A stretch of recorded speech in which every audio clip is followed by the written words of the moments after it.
हाँ तो मेरे प्यारे दोस्तों, कैसे हैं आप लोग।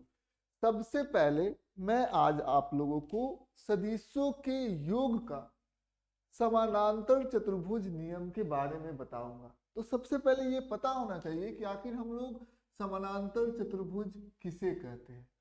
तो ऐसा चतुर्भुज जिसका विपरीत भुजा जो है वो बराबर हो, ठीक है, और समानांतर भी हो। जैसे हमारे पास यह एक चतुर्भुज है, ठीक है, इसकी विपरीत भुजा जो है वो बराबर भी है। थोड़ा बना बना दिया जाए, विपरीत भुजा जो है वो बराबर भी है, ठीक है, और समानांतर भी है। ठीक है, यहाँ पर देखिए ये भुजा इसके बराबर और समानांतर है, और ये भुजा इसके बराबर और समानांतर है। कोई दिक्कत की बात नहीं है। अब यहाँ पर हम लोग पहली भुजा को हम लोग इस सदिश से प्रदर्शित करते, मान लेते ए सदिश से हम लोगों ने पहली भुजा को प्रदर्शित कर लिया। दूसरी भी भुजा को हम लोग बी सदिश से प्रदर्शित कर रहे हैं। ध्यान देने योग्य बात यह है कि दोनों सदिशों का जो प्रारंभिक बिंदु है वो समान है, वो ये दिया गया है। ठीक है, अब हमारा एक डायगोनल होगा, ठीक है, इस समानांतर चतुर्भुज का एक डायगोनल होगा, उसका भी प्रारंभिक बिंदु दोनों सदिशों के प्रारंभिक बिंदु वाला ही होगा। ठीक है, और वो सदिश जो होगा, जो सदिश इससे हमें मिलेगा, वो सदिश जो होगा इन दोनों सदिशों के योग के बराबर होगा, यानी सदिश ए और सदिश बी के योग के बराबर हो जाएगा। समझ में आ गया। तो ये हमारा समानांतर चतुर्भुज नियम होता है। अब एक बात यहाँ पर समझना होगा, जैसे हम लोगों ने ये भी पढ़ा है सदिशों के योग का त्रिभुज नियम। क्या उस त्रिभुज नियम से हम यहाँ तक पहुंच सकते हैं क्या? तो हाँ, उस त्रिभुज नियम से भी हम लोग पहुंच सकते हैं। कैसे पहुंच सकते हैं? देखिए, ये दोनों भुजा बराबर है, ठीक है। अब दोनों भुजा का दिशा देखिए, दोनों भुजा का दिशा कुछ इस प्रकार से है। तो यदि इसका भुजा ये भुजा दोनों बराबर लंबाई का है। अब ये देखिए, ये एरो हो गया, ठीक है, ये एरो हो गया, मतलब क्या, इन दोनों सदिशों का दिशा भी समान है और परिमाण भी समान है। तो ये क्या हो जाएगा, ये 20 सदिश हो गया। कोई दिक्कत की बात नहीं है। तो ये हमारा 20 सदिश हो गया। तो अब देख सकते हैं यहाँ पर त्रिभुज नियम यदि हम लोग अब चाहे तो लगा सकते हैं। ये देखिए, इसका ए का ये अंतिम बिंदु है और बी का ये प्रारंभिक बिंदु है, दोनों जुड़ा हुआ है। तो दोनों सदिश कभी भी परिणामी सदिश नहीं हो सकते। ये हमारा हो गया ए बी और सी ट्रायंगल में हम लोग ऐसा देख रहे हैं। ठीक है, अब क्या हो गया कि इस पर आते हैं। अब ये आर सदिश जो है इसका प्रारंभिक बिंदु और ए सदिश का प्रारंभिक बिंदु समान है। आर सदिश का अंतिम बिंदु और बी सदिश का अंतिम बिंदु भी समान है। ठीक है, तो ये क्या हो सकता है, ये क्या हो सकता है, ये हमारा परिणामी सदिश हो सकता है त्रिभुज सदिश योग के त्रिभुज नियम के अनुसार। तो इसको हम लोग लिख सकते हैं, इस सदिश को हम लोग क्या लिख सकते हैं, ए सदिश जोड़ बी सदिश, ऐसे भी हम लोग इसको लिख सकते हैं। ठीक है, क्वेश्चन हमारे सामने कुछ इस प्रकार से दिया गया है। हमारे पास एक वर्ग है, वर्ग है, तो हम लोग जानते हैं कि वर्ग जो होता है वो एक समानांतर चतुर्भुज हम लोग लिख सकते हैं, क्योंकि इसकी चारों भुजाएं बराबर हो जाती है। ये 4 जे कैप है और ये 4 आई कैप है। ठीक है, तो ये भी एक प्रकार का समानांतर चतुर्भुज ही है, क्योंकि इसकी विपरीत भुजा बराबर भी है और समानांतर भी है। अब क्या होगा, ये हमारे सामने सदिश कुछ इस प्रकार से है। ठीक है, अब हमसे कोई पूछेगा कि इस सदिश को आप बताइए, जो इसके डायगोनल से रिप्रेजेंट करते हैं। तो हम लोगों को चतुर्भुज नियम पता है, ये तीनों का सबसे पहले क्या होना चाहिए, प्रारंभिक बिंदु समान होना चाहिए। तो तीनों का प्रारंभिक बिंदु समान है। अब ये परिणामी सदिश से हम लोग निकालेंगे, तो कैसे हम लोग परिणामी सदिश निकालेंगे, ये क्या हो जाएगा, 4 आई कैप जोड़ 4 जे कैप, ये हमारा परिणामी सदिश हो जाएगा। कोई दिक्कत की बात नहीं है। तो अब आइए, अब हम लोग दूसरे टॉपिक को पढ़ते हैं। यदि मान लेते हैं हमारे पास दो सदिश है, तो हम लोग एक सदिश योग कर रहे हैं। यदि दो से ज्यादा सदिश होगा तो उसको हम लोग कैसे जोड़ पाएंगे। खोजू के दिमाग में ये प्रश्न उत्पन्न हो रहा है। तो सबसे पहले हम एक बड़ा सा ऐसे लेते हैं, देखिए कुछ इस प्रकार से। इस प्रकार से बहुत सारे सदिश हम लोग ले लेंगे, ठीक है। अब यहाँ पर हम लोग ले लेते हैं, ठीक है, कुछ इस प्रकार से हम लोग ले लेते हैं। यहाँ पर, यहाँ से शुरुआत करते हैं, तो ये हमारा है ए सदिश, ठीक है, ए सदिश है। ये हो गया हमारा बी सदिश, ये हो गया हमारा सी सदिश, ये हो गया हमारा डी सदिश, ये हो गया हमारा ई सदिश, और ये हो गया हमारा एफ सदिश, ठीक है। ये हम लोगों को समझना है, कोई दिक्कत की बात नहीं है। अब यहाँ पर यदि आप लोग, हमको इन सबका योग निकालना है, सब में रिलेशन निकालना है, तो सबसे पहले यहाँ पर ध्यान दीजिए, ए सदिश और बी सदिश कुछ इस प्रकार से है कि ए का अंतिम बिंदु और बी का प्रारंभिक बिंदु जुड़ा हुआ है। यदि हम लोग ऐसे लिख देते हैं, यहाँ पर देखिए हेड हेड और टेल टेल दोनों ज्वाइन है, तो हम लोग इसको क्या लिख सकते हैं, इन दोनों का रिजल्टेंट हो जाएगा क्या, ए सदिश जोड़ बी सदिश, ठीक है। अब यहाँ पर ध्यान दीजिए, इसको हम लोग, इन दोनों को हम लोग ज्वाइन कर देते हैं, इसको हम लोग ज्वाइन कर देते हैं, ठीक है। अब इन दोनों को हम लोग ज्वाइन कर देंगे, तो अब देखिए ये क्या हो जाएगा, ये परिणामी सदिश हो जाएगा, किसके, ये इस सदिश और इस सदिश का परिणामी सदिश, ये सदिश हो जाएगा त्रिभुज नियम के अनुसार, ठीक है। क्योंकि इस सदिश का जो अंतिम बिंदु है और अंतिम बिंदु भी जुड़ा हुआ है, प्रारंभिक बिंदु से जुड़ा हुआ है, तो इस सदिश को हम लोग क्या लिख सकते हैं, इस सदिश को हम लोग लिख सकते हैं, इस सदिश और इस सदिश का जोड़, ये सदिश कितना है, ए जोड़ बी, ए सदिश जोड़ बी सदिश जोड़ सी सदिश, कोई दिक्कत की बात नहीं है। अब हम लोग क्या करते हैं, इन दोनों को हम लोग ज्वाइन कर देते पहले, तो इन दोनों को यदि हम लोग ज्वाइन कर देंगे, तो देखिए इस सदिश और इस सदिश का प्रारंभिक बिंदु जुड़ा हुआ है, और इस सदिश और इस सदिश का जो अंतिम बिंदु है वो दोनों यहाँ पर जुड़े हुए हैं। तो ये इस सदिश को हम लोग क्या, इस सदिश और इस सदिश के जोड़ को हम लोग इस सदिश को लिख सकते हैं, तो कितना हो जाएगा, ए जोड़ बी जोड़ सी जोड़ डी, ये हमारा सदिश हो गया, ठीक है। अब देखिए, अब यहाँ पर ध्यान दीजिएगा, इस सदिश को देखिए और इस सदिश को देखिए, दोनों का प्रारंभिक बिंदु समान है, ठीक है। इस सदिश का प्रारंभिक बिंदु और इस सदिश का प्रारंभिक बिंदु समान है, और इस सदिश का जो अंतिम बिंदु है और इस सदिश का जो अंतिम बिंदु है जुड़ा हुआ है, यानी कि हेड हेड के साथ जुड़ा हुआ है, टेल टेल के साथ जुड़ा हुआ है, तो एफ बराबर क्या हो जाएगा, एफ बराबर हो जाएगा क्या, ए इन दोनों का जोड़, ठीक है। यानी एफ बराबर हम लोग लिख सकते हैं, ये सदिश जो अंतिम सदिश है वो ए सदिश जोड़, ये पूरा सदिश ए सदिश जोड़ बी सदिश जोड़ सी सदिश जोड़ डी सदिश जोड़ ई, इस सब का, इसका और इसका जोड़ हो जाएगा। तो आप देख सकते हैं कि ए सदिश का दिशा एक ही क्रम में है, बी सी का भी दिशा, डी का भी दिशा, ए ई का भी दिशा एक ही क्रम में है।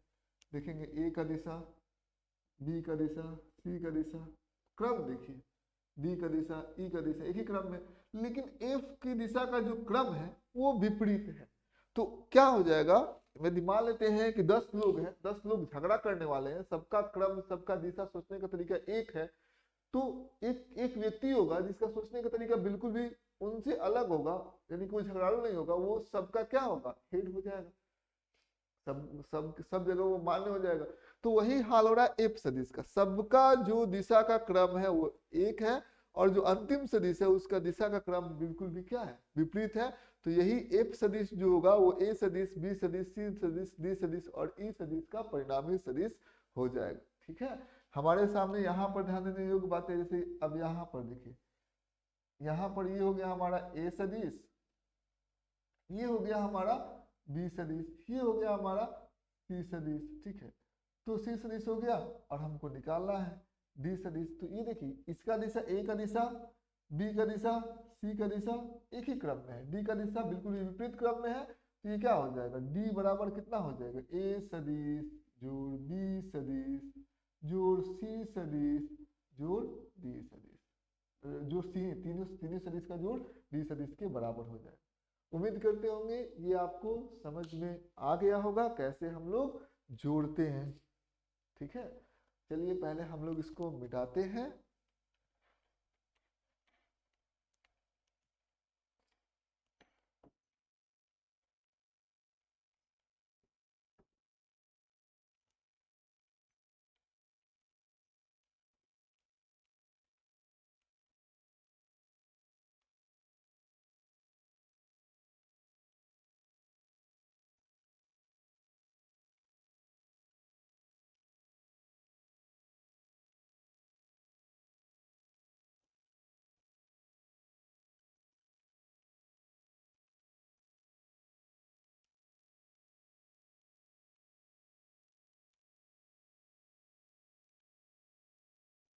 जो हम लोगों का नेक्स्ट टॉपिक जो होगा वो ये होगा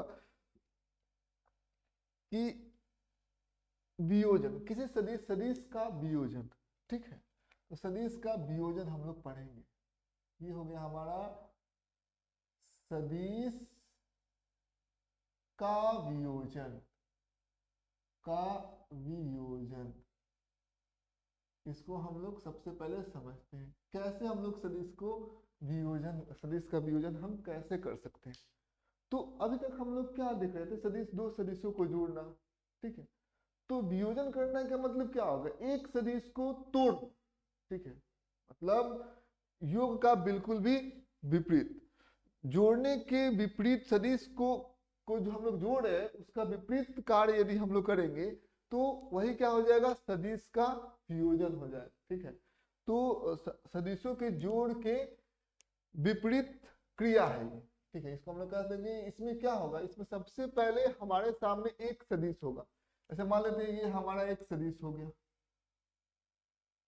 ठीक है, ये हमारा एक सदिश हो गया, तो हमारे सामने यह सदिश दिया हुआ है। अब इस सदिश का एक दो घटक होंगे। ठीक है, दो घटक होंगे, तो दो घटक होंगे और दोनों घटक आपस में क्या होंगे, लंबवत होंगे। ठीक है, मान लेते हैं कि इस सदिश का जो x घटक है उसको हम ax से लिख देते हैं। ठीक है, और इस सदिश का जो y घटक है उसको हम लोग किसे लिख देते हैं, ay से लिख देते हैं। ठीक है, तो इसके दो घटक होंगे, x कंपोनेंट और y कंपोनेंट, तो दो घटक है हमारे सामने। तो हमने क्या किया, हमारे पास एक सदिश था a, इसको हम लोगों ने दो सदिशों में तोड़ दिया। ठीक है, तो इसी को हम लोग बोलते हैं सदिश का वियोजन। ठीक है, यानी कि हम लोग कह सकते हैं सदिशों को जोड़ने की विपरीत क्रिया ही ये क्या है, सदिशों को जोड़ने की विपरीत क्रिया है। यानी कि सदिशों में दो को जोड़ते हैं, सदिशों को जोड़ने की विपरीत क्रिया, जोड़ने की विपरीत क्रिया, जोड़ने की विपरीत क्रिया, विपरीत क्रिया। ठीक है, इसी को हम लोग क्या बोलते हैं, सदिश का वियोजन। यानी कि जोड़ने में क्या था, दो को एक कर रहे थे और इसमें क्या है, एक को हम लोग दो में कन्वर्ट कर रहे हैं, दो में कर रहे हैं। ठीक है, अब देखिए ये हमारा कौन सा अक्ष हो गया, ये है हमारा x अक्ष। ठीक है, धनात्मक x अक्ष है, और ये कौन सा अक्ष है, ये हमारा हो गया y अक्ष। ठीक है, ये चीजें आपको ध्यान में समझना होगा। अब देखिए यहाँ पर क्या हम लोग एक काम कर सकते हैं क्या, जैसे मान लेते कि ये हमारा सदिश है, अब ये x अक्ष से जो हमारा सदिश है, ठीक है, वो घड़ी की सुई की विपरीत दिशा में कितना कोण इसने बना लिया है। ये घड़ी की सुई देखिए विपरीत दिशा, विपरीत दिशा कैसे, जैसे ऐसे होगा तो घड़ी की सुई की दिशा होगी और दिशा में हम लोग एंगल को ले रहे हैं, और ऐसे ले रहे हैं क्योंकि घड़ी की सुई ऐसे ही ना घूमती है। अब ऐसे यदि एंगल ले रहे हैं, यानी घड़ी की सुई की विपरीत दिशा में हम लोग एंगल ले रहे हैं, वो हमारा थीटा होगा। ठीक है, अच्छा इस y घटक को, ay घटक को हम लोग क्या सीधे ऐसे नहीं लिख सकते क्या, ऐसे? ठीक है, ऐसे हम लोग सीधे नहीं लिख सकते क्या, इन दोनों का देखेंगे परिमाण भी समान हो गया और दिशा भी समान हो गई। ठीक है, तो क्या हम लोग ay मतलब जो ay को, ay सदिश को हम लोग ऐसे लिख सकते हैं कि नहीं लिख सकते? तो ay सदिश को हम लोग बड़ी आराम से ऐसे लिख सकते हैं। अब हम लोग क्या करने वाले हैं, हम लोग करने वाले ये है कि ये हमें कैसा त्रिभुज मिल जाएगा, जैसे मान लेते हैं ए बी सी, चाहे M M M P Q मान लेते हैं, ये हमारा एक त्रिभुज निकला। तो अब आप देखिए एक सदिश का जो परिमाण होगा, ठीक है, एक सदिश का जो परिमाण होगा वो MP के बराबर होगा, क्योंकि यही ना लंबाई एक सदिश का परिमाण के बराबर होगा। तो हम लोग यहाँ पर लिख सकते हैं कि AX सदिश जो है, यानी कि X अक्ष की तरफ जब हम लोगों ने इसे तोड़ा तो इसका जो परिमाण हुआ वो कितना हो गया, वो MP के बराबर हो गया। ठीक है, MP, और y अक्ष के सदिश जो होगा, y अक्ष के जो एलॉन्ग सदिश हम लोगों ने तोड़ा, ठीक है, उसका जो परिमाण हो जाएगा वो किसके बराबर हो जाएगा, पी क्यू के बराबर हो जाएगा, ठीक है, ये हम लोगों ने समझ लिया। फिर हम लोग यहाँ पर ये देख रहे हैं कि एक्स सदिश और ए वाई सदिश का यदि हम लोग जोड़ कर दे तो ये हम लोगों को ए सदिश मिल जाएगा। त्रिभुज का नियम यही ना कहता है, देखिए यहाँ पर आरंभिक बिंदु दोनों जुड़े हुए हैं, अंतिम बिंदु और अंतिम बिंदु दोनों जुड़े हुए हैं। तो हम लोग यहाँ पर बड़ी आराम से क्या लिख सकते हैं कि जो हमारा ए सदिश है वो कैसे हम लोगों को मिल जाएगा, एक्स सदिश जोड़ ए वाई सदिश। ऐसे ही तो हम लोग क्या कर सकते हैं, हम लोग ए सदिश को निकाल सकते हैं, ठीक है। तो ये सदिश को हम लोग कुछ इस प्रकार से लिख सकते हैं। अच्छा, हम लोग एमपी को निकालना चाहते हैं तो हम लोग लिख सकते हैं त्रिभुज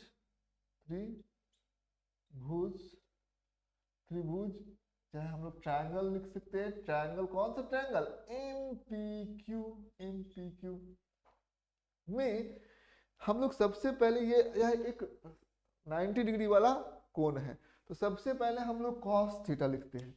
तो कॉस थीटा यदि हम लोग लिखेंगे, मान लेते हैं कॉस थीटा लिख देते हैं, तो कॉस थीटा बराबर क्या होता है, कॉस थीटा देखिए ये क्या हो गया, ये लंब हो गया, ठीक है, इसको हम लोगों ने पी से, और ये 90 के ऊपर क्या हो गया, कर्ण हो गया, जिसको हम लोग एच से, और ये क्या हो जाएगा, जो रिमेनिंग साइड जो बचा हुआ साइड हो गया वो बेस हो गया, आधार हो गया। तो कॉस थीटा को हम कैसे लिख सकते हैं, कॉस थीटा क्या हो जाएगा, बेस, ठीक है, बटा कर्ण, तो बेस बटा कर्ण, बेस क्या है, एमपी है, एमपी बटा क्या हो जाएगा, कर्ण क्या है, वो एमक्यू है। अब एमपी को हम लोग क्या लिख सकते हैं, एक्स का परिमाण, चाहे एक्स के परिमाण को हम लोग, एक सदिश के परिमाण को हम लोग एक्स ऐसे भी लिख सकते हैं, केवल ऊपर से एरो का साइन हटा दिया, एमपी की जगह पर एक्स लिख दिया, बटा एमक्यू क्या है, यहां से देखिए, यहां से यहां तक एमक्यू किसकी लंबाई है, सदिश ए के परिमाण के बराबर है, ठीक है। ये चीजें आपको ध्यान से समझना हो। अब देखिए यदि हम लोग एक्स निकालना चाहते हैं तो एक्स बराबर कितना हो जाएगा, एक्स बराबर हो जाएगा ए कॉस थीटा, ए कॉस थीटा, कोई दिक्कत की बात नहीं, एक्स हम लोगों को निकल गया। ठीक उसी प्रकार से यदि हम ए वाई निकालना चाहें तो ए वाई यदि हम लोग निकालना चाहें तो कैसे निकलेगा, तो ए वाई के लिए साइन थीटा लिखेंगे, परपेंडिकुलर यानी कि लंब बटा कर्ण, ठीक है। तो साइन थीटा ले लेंगे, तो साइन थीटा हम लोगों को क्या हो जाएगा, साइन थीटा, तो साइन थीटा क्या हो गया, लंब कितना हो गया, ए वाई, लंब बटा कर्ण कितना हो गया, ए, तो ए वाई बराबर कितना हो गया, ए वाई बराबर हो जाएगा ए साइन थीटा। ये भी आपको समझ में आ गया, ए वाई बराबर ए साइन थीटा हो गया, कोई दिक्कत नहीं है। तो लंब यहाँ से यहाँ तक पी क्यू क्या है, वो ए वाई के बराबर है, क्योंकि ए वाई का परिमाण है, ए वाई सदिश का परिमाण है, तो ए वाई के बराबर, तो पी क्यू बटा कर्ण क्या है, ए का परिमाण, ठीक। तो ऐसे हम लोग लिख सकते हैं ए वाई साइन थीटा, कोई दिक्कत की बात नहीं है। अब यदि हम लोग सदिश की बात करें, ठीक है, तो यदि मान लेते हैं कि यदि हम लोग एक सदिश जो एक्स अक्ष की तरफ है, एक्स अक्ष के धनात्मक एक्स अक्ष की तरफ है, उसका हमें दिशा पता है धनात्मक एक्स अक्ष, ठीक है, और परिमाण पता है ए कॉस थीटा, ठीक है। तो वो सदिश ये एक्स आई, इसको हम लोग क्या लिख सकते हैं, ए सदिश को हम लोग लिख सकते हैं एक्स आई कैप, ए सदिश को हम लोग ये नहीं लिख सकते हैं एक्स अक्ष, इसका परिमाण एक्स है और दिशा धनात्मक एक्स अक्ष की तरफ है, तो इसको हम लोग लिख सकते हैं एक्स आई कैप। अब यहां पर देखिए इसका परिमाण कितना है, ए वाई है, ठीक है, ए वाई जे कैप हम लोग इसको लिख सकते हैं, ठीक है, इसका परिमाण जो है वो ए वाई है और दिशा क्या है, धनात्मक वाई अक्ष की तरफ, तो ए वाई जे कैप भी हम लोग इसको लिख सकते हैं। तो सबसे पहले हमारे पास क्या आया था, हमारे पास आया था ए सदिश, तो ए सदिश कितना है, ए सदिश कितना है, ध्यान देने योग्य बात यह है, एक सदिश जोड़ ए वाई सदिश, ठीक है, और एक सदिश कितना है, तो ए सदिश को हम लोग लिख सकते हैं, एक सदिश कितना है, देखिए तो हमारा एक सदिश एक्स आई कैप जोड़ ए वाई जे कैप, ये सदिश ए वाई सदिश कितना है, ए वाई जे कैप, क्योंकि इसकी दिशा परिमाण ए वाई है और दिशा धनात्मक y अक्ष की तरफ है तो ए वाई जे कैप हो गया, ए वाई सदिश। अब x की जगह पर हम लोग क्या लिख सकते हैं, a cos थीटा। तो यहाँ पर हम लिख सकते हैं a सदिश बराबर x की जगह पर लिख सकते हैं a cos theta I cap, और ए वाई सदिश की जगह पर हम लोग क्या लिख सकते हैं, a sin theta J cap, a sin theta J cap, ये हम लोग लिख सकते हैं। ठीक है, समझिए इस बात को। यदि हम लोग एक काम करते हैं, ये हमारा क्या है, ये हमें ए निकालना है, तो ए क्या है, कर्ण। तो हम लोग यहाँ पर लिख सकते हैं ट्रायंगल, ट्रायंगल कौन सा है हमारा, M P Q, M P Q. तो ये हमारा कर्ण है। कर्ण क्या है, ए, इसका परिमाण क्या है, ए है। ए ये कैसे हो जाएगा, सबसे पहले हम लोग क्या करेंगे, इसका परिमाण जो कि x के बराबर है तो x का वर्ग कर देंगे, जोड़ इसका परिमाण जो कि ए वाई है, ठीक है, ए वाई है, यहाँ से यहाँ तक पी क्यू ए वाई के बराबर है, पी क्यू ए वाई के बराबर है, तो ए वाई का वर्ग कर देंगे, ठीक है, ए वाई का वर्ग कर देंगे, और ये क्या हो जाएगा, ए का परिमाण का वर्ग, यानी कि जो ये कर्ण है, कर्ण का यदि हम वर्ग करेंगे तो हमें आधार का भी वर्ग करना पड़ेगा और लंब का भी वर्ग करना पड़ेगा और दोनों को जोड़ना पड़ेगा। तो हमारा जो ए आ जाएगा वो ए कितना आ जाएगा, रूट अंडर एक्स का वर्ग जोड़ ए वाई का, यही तो हमारा आ जाएगा। कोई दिक्कत की बात नहीं है, समझ में आ गया। तो ये चीजें आपको ध्यान से समझना होगा। अब एक चीज और है, जैसे मान लेते हैं यदि हम क्या कर दे, ए वाई बटा एक्स कर दे तो tan थीटा, tan थीटा यदि हम लोग को निकालना है तो tan थीटा हम लोग क्या लिख सकते हैं, tan थीटा। तो tan थीटा हम लोग लिख सकते हैं ये परपेंडिकुलर पी क्यू बटा एम पी, तो एम पी लिख दिया। अब पी क्यू कितना आया, पी क्यू को देखिए तो हमारा कितना आ गया, पी क्यू है जो ए वाई के बराबर है, ठीक है। तो हम लोग लिखेंगे ए वाई बटा एक्स, ये हम लोगों ने लिख दिया tan थीटा, ए वाई बटा एक्स, ठीक है, कोई दिक्कत की बात नहीं है। ये tan थीटा हम लोगों ने लिख दिया। तो tan थीटा बराबर कितना आ गया, ए वाई कितना आ गया, ए वाई देखिए तो कितना आ गया, ए वाई जो है हमारा है, देखिए ए वाई जो है वो हमारा ए वाई बटा एक्स, ये हम लोग इसको लिख सकते हैं, यानी कि जो वाई घटक है बटा एक्स घटक है, दोनों का रेशियो, परिमाण का रेशियो हो जाएगा, यही हमारा tan थीटा हो जाएगा, ठीक है। तो ये चीजें आपको ध्यान से समझना होगा। और tan थीटा क्या है, जो हमारा परिणामी सदिश है वो a सदिश के साथ, मतलब x अक्ष के साथ वो कितना कोण बना रहा है, वही थीटा है, ठीक है। ये क्या है, परिणामी सदिश के द्वारा, x अक्ष के द्वारा परिणामी सदिश,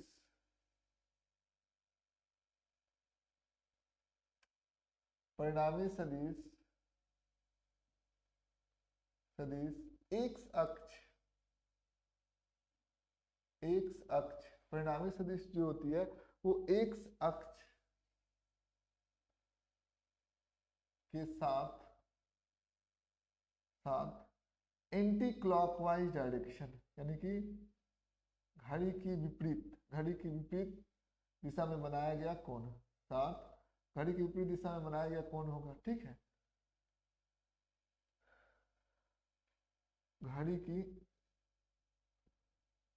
की विपरीत दिशा में बनाया गया कोण, विपरीत दिशा में बनाया गया कोण,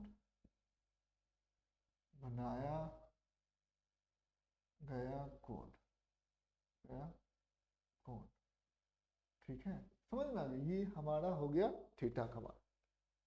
भाई हम लोग आगे बढ़ते हैं, जैसे हमारे पास कोई सदिश दिया हुआ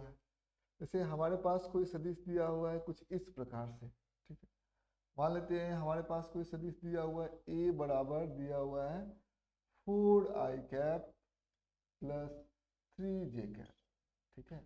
तो इस सदिश का जो x घटक है वो है 4i कैप, x सदिश यदि हम लोग बात करें तो x है 4i कैप, और जो y घटक है ay सदिश वो कितना है 3j कैप। ठीक है, समझ में आ गया। इस सदिश को सबसे पहले हमें क्या करना है, लिखना है। तो सबसे पहले हम लोग क्या करेंगे, 4i कैप। जैसे मान लेते 4i कैप एक ऐसा सदिश है जो धनात्मक x अक्ष की तरफ होगा, ठीक है, और इसका परिणाम 4 होगा। बस ये चीजें आपको ध्यान समझना होगा। ये हो गया हमारा 4i कैप। ठीक है, 3j कैप क्या हो जाएगा, धनात्मक y अक्ष की तरफ होगा, और इसका जो परिणाम होगा वो कुछ इस प्रकार से होगा। 3j कैप हो गया। ठीक है, अब इन दोनों सदिश का जो परिणामी सदिश होगा वो ये सदिश होगा, कोई दिक्कत की बात नहीं है। तो ये कौन सा सदिश हो गया हमारा, ये सदिश हो गया ए सदिश। ठीक है, ये हमारा ए सदिश हो गया। ठीक है, अब ए सदिश हो गया तो इसका यदि हम लोग मान लेते हैं कि कोण है थीटा है, तो थीटा है, तो हम लोग सबसे पहले इस ए सदिश का परिमाण यदि निकालने के बारे में बात करें तो ए सदिश का जो परिमाण होगा कैसे निकलेगा, क्या सूत्र है, एक्स कंपोनेंट का स्क्वायर कर देंगे, मतलब एक्स कंपोनेंट, एक्स कितना है, ये एक सदिश है, एक्स है 4, तो क्या कर देंगे हम लोग, पहले 4 का वर्ग कर देंगे। तो 4 का वर्ग करेंगे तो कितना आएगा, 4 का वर्ग। ठीक है, जोड़ आप यहाँ पर देख सकते हैं कि ay का वर्ग करेंगे तो ay कितना है, यहाँ पर ay है 3। ठीक है, ay है 3, तो यानी कि 3 का वर्ग कर देंगे। ठीक है, और इसको कहाँ रख देंगे, रूट के अंदर रख देंगे। तो ए सदिश का यदि परिमाण के बारे में बात करें तो कितना हो जाएगा, 16 जोड़ 9। ठीक है, 16 जोड़ 9 मतलब क्या हो जाएगा हमारा, रूट 25, यानी कि हो जाएगा हमारा 5 यूनिट। ठीक है, 5 यूनिट हो जाएगा। अब ये जो सदिश है, और यहाँ से जो हम लिख सकते हैं, इसकी लंबाई है 4, इसकी लंबाई है 3, तो इसकी लंबाई 5 ही होगी। ठीक है, ऐसे चाहे एक्स का स्क्वायर प्लस ay का स्क्वायर।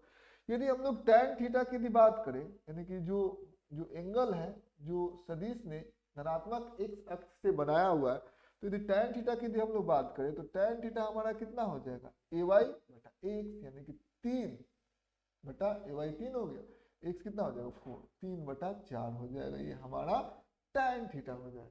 ठीक है, और थीटा को यदि हम लोग लिखना चाहते हैं तो हम लोग लिख सकते हैं सदिश ने जो x अक्ष के साथ बनाया है। ठीक है, 3 बटा 4, tan इनवर्स 3 बटा 4। ठीक है, ये हमारा थीटा हो गया, कोई दिक्कत की बात नहीं है। ये हम लोग बड़ी आराम से हम लोगों ने चीजों को कैलकुलेट कर लिया है। अब आगे की तरफ हम लोग बढ़ते, जैसे मान लेते हैं कि हम लोगों को दे दिया जाए ऐसे 4i cap minus 3j cap, 4i cap minus 3j cap, ये हमारा एक सदिश है। ठीक है, इसका परिमाण और दिशा के बारे में हम लोगों को कमेंट करना है। तो सबसे पहले x अक्ष की तरफ x का मान कितना होगा, x घटक सदिश के रूप में नहीं, x का मान हो जाएगा 4, और ay का मान हो जाएगा, ay सदिश का मान हो जाएगा माइनस 3j कैप है। तो सबसे पहले हम लोग क्या करेंगे, इसको पहले हम लोग ग्राफ में लिखते हैं। तो सबसे पहले ये किन दो सदिशों का योग है, इसको हम लोग लिख सकते हैं 4i कैप जोड़ माइनस 3j कैप, ऐसे हम लोगों ने इसे लिख दिया। अब इसको हम लोग क्या करेंगे, सबसे पहले 4i कैप, 4i कैप का दिशा कितना होगा, ये क्या है, ये धनात्मक x अक्ष की तरफ ही होगा, और इसका परिमाण कितना होगा 4 होगा। तो हम लोग धनात्मक x अक्ष की तरफ हम लोग लिख दिया परिमाण 4। ठीक, 4i कैप हो गया, कोई दिक्कत की बात नहीं है। माइनस 3j कैप, ये सदिश कितना होगा, ये y अक्ष की तरफ होगा, ऋणात्मक y अक्ष की तरफ। ठीक है, ये माइनस 3j कैप हो गया। अब ये क्या होगा, ये दोनों सदिशों का परिणामी सदिश यही होगा कि नहीं होगा, ये हमारा परिणामी सदिश हो जाएगा। आप देख सकते हैं सदिश योग का त्रिभुज नियम के अनुसार ये हमारा परिणामी सदिश हो जाएगा। क्यों, क्योंकि यहाँ पर आरंभिक बिंदु के साथ जुड़ी हुई है, और अंतिम बिंदु के साथ जुड़ी हुई है। तो हम लोग इसे क्या लिख सकते हैं, ये दोनों सदिशों का योग यह सदिश होगा, यानी कि इस सदिश को हम लोग ए सदिश लिख सकते हैं, और ये किसका किसका योग है, 4i कैप का और माइनस 3j कैप का, ये परिणामी सदिश हम लोगों को मिल गया। अब हम लोगों को क्या करना है, हम लोगों को कुछ और काम करना है। कहने का मतलब ये है कि इसका परिमाण कितना होगा। तो परिमाण के लिए हमने क्या सूत्र लिखा है, a, इसका परिमाण a हो जाएगा। सबसे पहले हम लोग क्या करेंगे, जो इसका x होगा, x यहाँ पर क्या है, x देखिए ये 4 है। ठीक है, ay क्या है, ay देखेंगे यहाँ पर ay जो है ए वाई को देखेंगे, धनात्मक ले चाहे ऋणात्मक ले, 3 भी लिख सकते हैं चाहे -3 भी लिख सकते हैं, कोई दिक्कत की बात नहीं है, हमारा ए वाई हो गया। अब हम लोग क्या करेंगे, रूट के अंदर हम लोग क्या करेंगे, सबसे पहले 4 का वर्ग करेंगे, यानी कि x का वर्ग कर दिया, जोड़ ए वाई का वर्ग, -3 का भी वर्ग करेंगे तो उतना ही आएगा और 3 का भी वर्ग करेंगे तो उतना ही आएगा, साइन पर नहीं जाना, आप वर्ग कर दीजिए, हम 3 का ही वर्ग कर दे रहे हैं, कोई दिक्कत की बात नहीं है। अब यहाँ पर आप देख सकते हैं कि इस सदिश का जो परिमाण होगा वो कितना हो जाएगा, 16, 4 का वर्ग 16 और 3 का वर्ग 9, तो कितना हो जाएगा हमारा, ये हो जाएगा √25, और √25 क्या होता है आप देख सकते हैं, ये हमारा 5 यूनिट्स के बराबर हो जाएगा। ठीक है, एक और बात, इसने कितना कोण बनाया है धनात्मक x अक्ष के साथ, तो tan थीटा का मान हम लोग कैसे लिखेंगे, tan थीटा का मान हम लोग ले लेंगे ay/x। अब यहाँ पर आपको साइन से मतलब होगा, साइन से मतलब होगा, यहाँ पर ay को आप कितना लेंगे, अब की बार ay कितना ले लेंगे आप, -3 ले लेंगे। ठीक है, ay ले लेंगे -3, ठीक है, ये ay हो गया, -3 हो जाएगा, और x कितना ले लेंगे, ये ले लेंगे हम लोग 4। आप देख सकते हैं कि ये जो tan थीटा का जो मान है वो ऋणात्मक आया हुआ है। ऋणात्मक क्यों आया हुआ है, क्योंकि आप देख सकते हैं कि ये क्वाड्रेंट कौन सा है, ये हमारा देखिएगा, तो ये जो क्वाड्रेंट है वो हमारा है 4th। ठीक है, इस क्वाड्रेंट में ये सदिश आया हुआ है। ठीक है, तो ये इसको यदि हम लोग x अक्ष से यदि इसको ले लेंगे हम लोग, ठीक है, तो चौथे क्वाड्रेंट में है, और tan का मान चौथे क्वाड्रेंट में क्या होता है, ऋणात्मक होता है। ठीक है, इसीलिए ये हमारा -3/4 है, क्योंकि जो हम लोगों ने कोण लिया हुआ, कोण क्या है कि ये एंटी क्लॉकवाइज डायरेक्शन में आपको कोण को मापना है। ठीक है, धनात्मक x अक्ष से आपको एंटी क्लॉकवाइज डायरेक्शन में, जिधर घड़ी की सुई घूमती है उसकी विपरीत दिशा में मापना है। तो आप देख सकते हैं कि ये जो एंगल आएगा वो किसके किसके बीच में आएगा, 270 और 360 के बीच में आएगा, और वहां पर जो tan का जो मान होगा थीटा आएगा, वो ऋणात्मक हो जाएगा। ठीक है, और आपको देखना भी है कि यहाँ पर x क्या है, x जो है वो धनात्मक है, y ऋणात्मक है, तो ये हमारा चौथे क्वाड्रेंट में ही ये सदिश आएगा। ठीक है, इसीलिए यहाँ पर आप देख सकते हैं tan थीटा ऋणात्मक आया है। यहाँ पर आपको ay का साइन लेना पड़ेगा, माइनस, वहां पर साइन आपको जरूर लेना पड़ेगा। उम्मीद करते हैं आज का वीडियो आपके लिए इंफॉर्मेटिव हुआ होगा। ठीक है, आज हम लोग यहीं पर समाप्त करते हैं।